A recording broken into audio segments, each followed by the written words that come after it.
Hello, brilliant and embodied souls. My name is Kim. Welcome back to my channel. I'm so delighted that you are here. We are back talking about tarot lenses. Tarot lenses are, of course, the different ways and methodologies that we can interpret the cards. There are a myriad of tarot lenses or ways that we can look at and work with the cards. The purpose of this series is to examine those different lenses, compare and contrast those lenses, not with the intention to say one lens is better than another lens, or to suggest that there is a ultimate lens. No. My intention here is to really talk about and explore with all of you when certain lenses might lend themselves to certain kinds of questions, certain kinds of decks, certain kinds of querence. There are a myriad of factors that go into why I might use a specific lens in a specific reading, whether with myself or with someone else. There is one other video in this series, and I hope to continue the series. So if you have ideas about lenses and ones that you would want me to compare and contrast, please leave me a comment below. I would love to hear from you. Today's lens is the symbolic lens compared to and contrasted to a narrative lens. I have the excuse me.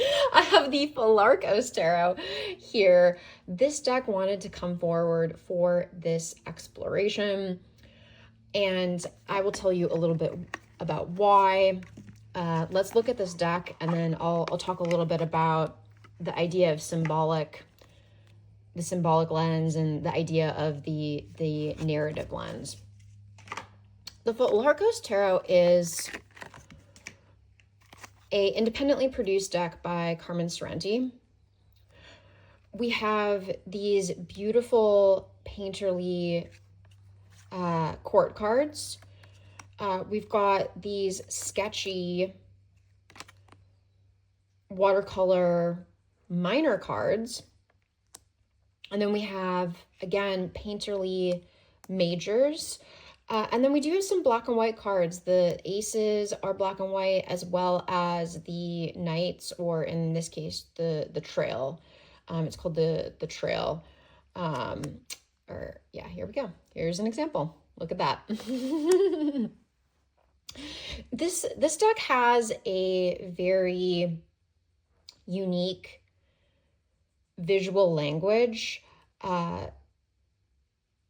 that you can, of course, see in the difference between how each section of the tarot is represented. We also get a lot of very whimsical imagery. For instance, this cat type creature in the Queen of Coral. Coral in this case is cups or water. There's a lot of renaming going on in this deck. So the visual language, aka the symbolic language of this deck, is quite unique. It's very compelling, at least I think it's compelling. We have cards that go their own way, big time. Judgment, the Tower. I mean, this is one of my absolute favorite Tower cards. It has nothing to do with the Rider-Waite-Smith depiction, the Thoth depiction, or even a Marseille depiction. This feels like a much more personal, psychological depiction. So this deck has, as I said, a very unique visual language. The symbolism in this deck is unique. When we're talking about symbolism, right, there is that difference between traditional symbolism, so the symbolism in a Marseille deck, the symbolism in a Golden Dawn deck. And there are obviously specific meanings tied to those symbols that those systems want us to learn. Or, right, if we're learning those systems, we need to learn the symbolic language of that system. The Philarkos Tarot has its own symbolic system, which is one of the reasons why I think it came forward, because we can, there's kind of two aspects, right, to reading symbolically. There's reading, again, in a tradition, the symbols as seen through a tradition, but then there are reading symbols in terms of our own personal and psychological and associative meanings. So for example, in this Seven of Coral, we've got this owl. You know, to me, I do think of owls as a symbol of wisdom, as a symbol of great sight. Owls see into the darkness. You know, they are nocturnal creatures. So they to me represent something very specific because of my associations with owls. So again, to reiterate, there are two types of symbology: traditional symbology that we acquire through rote learning, and then there is personal symbology that we acquire through lived experience and association making that our brains just do. So this deck is, you know, it's really unique. It has, you know, some traditional symbols, right? Here, the Wheel of Fortune, we've got all the zodiacal creatures here. It's a really fascinating deck, symbolically speaking. Compare that to narrative. Narrative is storytelling. And that's another lens, like that's a very compelling lens to read the tarot through. And of course, certain decks lend themselves more to a narrative reading style. The Philarkos Tarot certainly does, because we do have pictorial minors, even if the minor cards are a little more basic or rudimentary. I don't like actually using that. I don't know. I feel kind of bad using those words because I love this deck. I don't think this artwork is rudimentary in any way. It's beautiful. I love it. But you know, we have pictorial pips. We've got the number cards telling a story vis-a-vis the figures or the scene depicted. I don't think a narrative lens goes especially well with Marseille decks or straight up pip decks, unless there are pips with personality and there's some kind of visual language that helps you convey a story. That being said, you know, Enrique Enriquez, who's a very well-known and well-respected Marseille reader, would probably disagree with me. I think he takes a very lyrical, narrative, and poetic lens to the Marseille Tarot. And, you know, he would probably disagree with me fundamentally on what I just said. And you know, actually, you know, Enrique is probably right. Like I can read in a narrative way with a Marseille deck. However, I tend to not. The way I work with Marseille decks is a little different than the way I choose to work with pip decks, or excuse me, scenic decks. And that's in part because of, you know, some of my own preferences and thought processes on, again, the lenses. I can take a different lens with Marseille decks. And I like that. I like adopting different lenses depending on the deck, again, depending on the question and depending on what the querent, whether that's me or someone else, is looking for. Okay, so we've talked enough about the distinction between symbolic and narrative. We've talked a little bit about why this deck wanted to come forward. Let's get into it. So I'm going to shuffle the cards, and I'm going to ask the same question throughout this series. The question I asked in the first video is, what energies do I need to be aware of right now? So we are going to shuffle the cards, pull 3 cards to answer this question. And you're welcome to, read into this what you will, or leave what doesn't resonate. What are the energies I need to be aware of right now?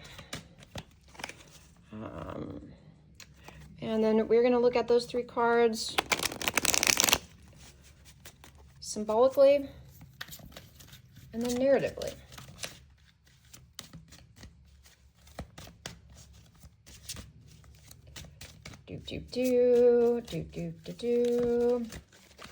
Okay. I always do 3 piles, and I sense which pile contains my answer.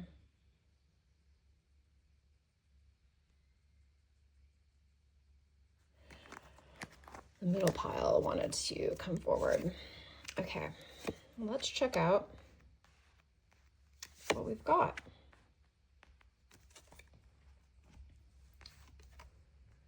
Wheel of Fortune. Knight of Wings. Ooh. Okay, and Trail of Wings. Okay, this is incredibly fascinating on a personal level. Again, take what you want, leave the rest. Since we are looking at these cards symbolically, I am, very much drawn to the ram here in the Wheel of Fortune. As I mentioned earlier, we've got all of the creatures or symbols associated with the different astrological signs dancing in front of this woman. So there definitely feels like a element of time that is being asked, asking me to look at timing in this card. This Wheel of Fortune is maybe suggesting that there's a time to act, a time to not, tapping into seasonal energy. We've also got, let me pull us in a little bit. We've also got a lot of bizarre scratches on her leg, which I find very intriguing. I can't make out what the scratches are really, but nevertheless, she has writing on her body. She also has these like flecks of gold in her hair, and this is where my knowledge of again, like I mentioned, there's symbolism that is rooted in a tradition. So in this case, the symbolism of astrology. But then I have personal associations. And for me, there's something about embodying the right timing that is coming forward with this Wheel of Fortune. This card, if I read this card based off the symbolisms in this specific card, the Wheel of Fortune tells me pay attention to timing. What's the right timing to act? And I'm overthinking that. This Nine of Wings, the wings cards are the swords in this deck. We've got these little dagger angel guys who also sometimes look like hummingbirds. And those little dagger fellows show up in all of the wing cards, or most of the wing cards. They're not over here in the Trail of Wings, although maybe we could say that she's actually whispering to a giant one of these guys, and that actually is symbolically how I see it. The little dagger fellow were really close up on one of them that has enlarged itself to whisper to the person depicted here. So there's a sharpness. There are these wings, daggers. There's a lot of movement. They themselves are a dagger. Daggers are, of course, sharp.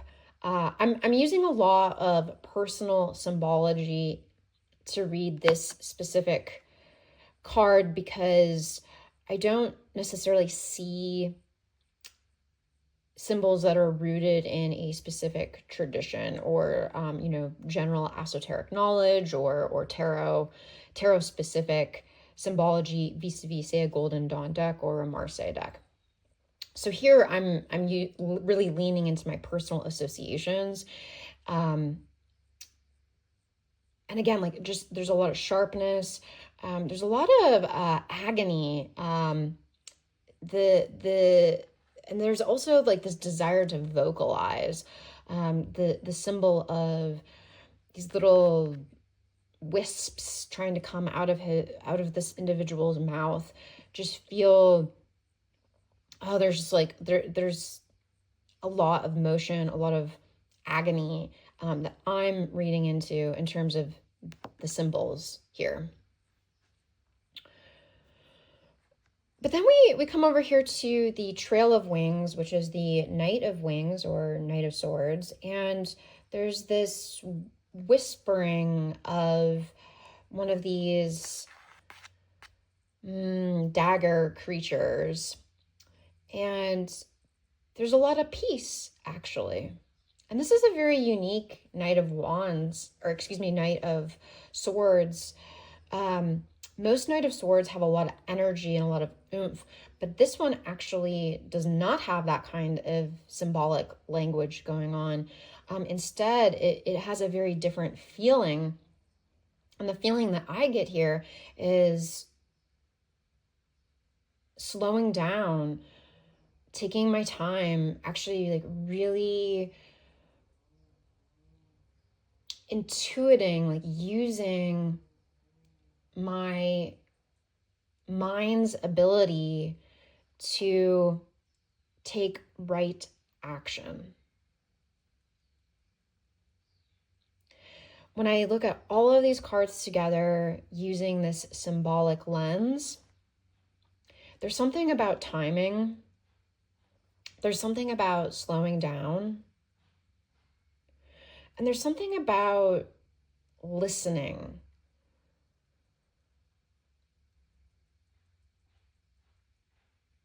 There's a lot of analysis paralysis. There's a lot of like mind agony, anxiety, right? And now is not really the time for that kind of anxiety. What could be more useful is taking a rest,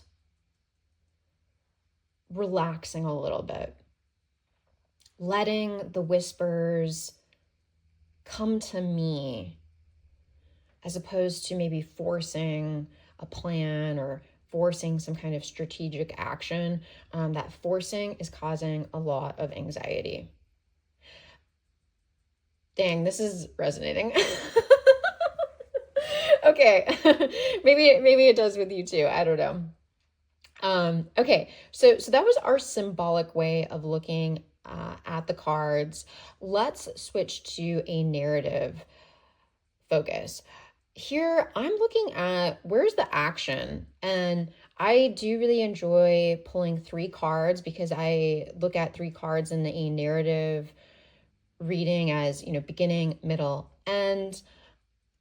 There's a story happening and playing out here. What is that story, and what can that tell me about my question in this case, right? What are the energies I need to be aware of right now?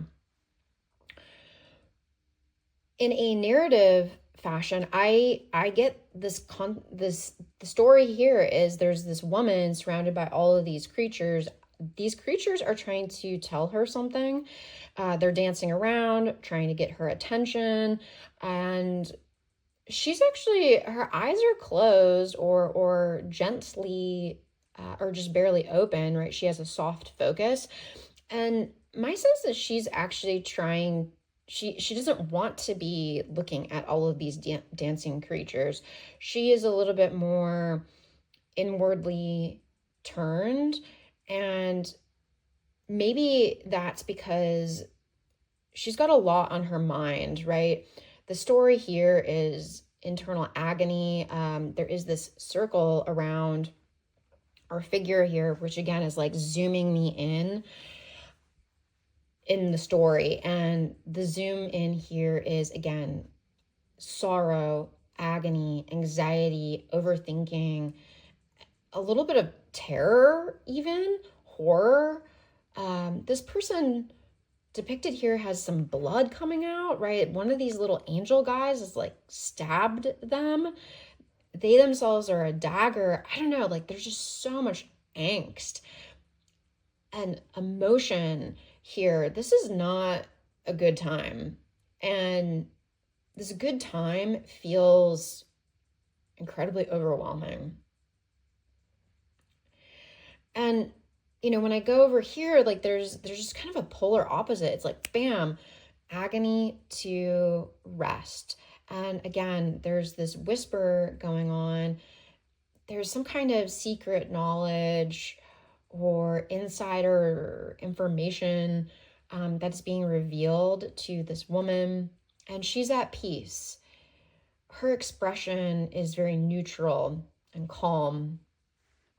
I feel calm looking at this card as opposed to this card where I feel, again, very anxious looking at this card. A lot of fear is arising. My sense is that the secret here is like, don't be afraid. You don't need to be afraid. You don't need to fall into this trap of anxiety and fear. That's not needed. Listen to these little wise birds. They're not actually trying to hurt you. They're trying to help you. If you listen to them, you're going to actually be able to come up with some sort of plan, and things are going to be okay. Yeah, okay. I'm really digging this narrative. Both, so okay, if I take a step back from both of these tarot lenses, when I want to compare and contrast them, both were very effective in answering my question. The narrative style did leave me feeling a touch better than the symbolic. But again, both of them really did end up informing each other. There were similarities. I'm sure you picked up on that in terms of what I saw symbolically and my associations.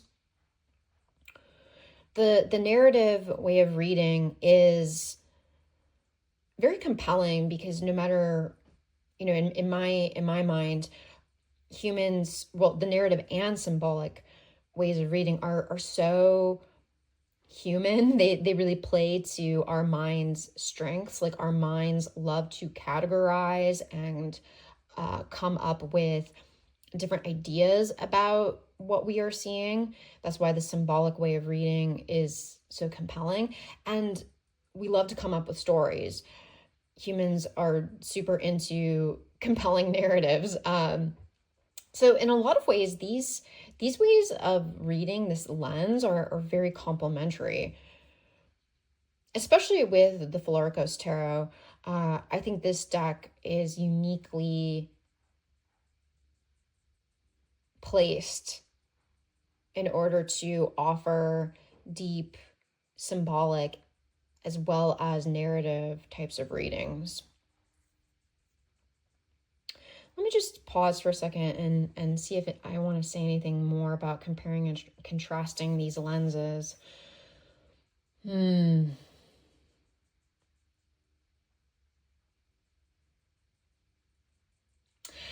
I do find myself a little bit more engaged with the narrative way of reading the cards personally. And that makes sense to me because that is a major way I work with the cards. But again, that was really informed by my knowledge of specific symbols, allowing myself to make personal associations with these symbols. Yeah. Yeah. I'm I'm just actually really loving the combination, bringing in the symbolic to the narrative and vice versa. There's a beautiful interplay going on here. I am so thrilled with I don't know, like this has been a very informative exploration for me. Um and I hope it has been for you too. Again, if there is a tarot lens that you're especially interested in, drop me a comment below. And you know, keep an eye out for future videos in this series. I plan to do other ones, and I hope this series is deepening your tarot practice. That's my intention. I'm a tarot nerd. I want to nerd out with all of you. Thank you so much for joining me, and I will see you in the next video. Take care for now.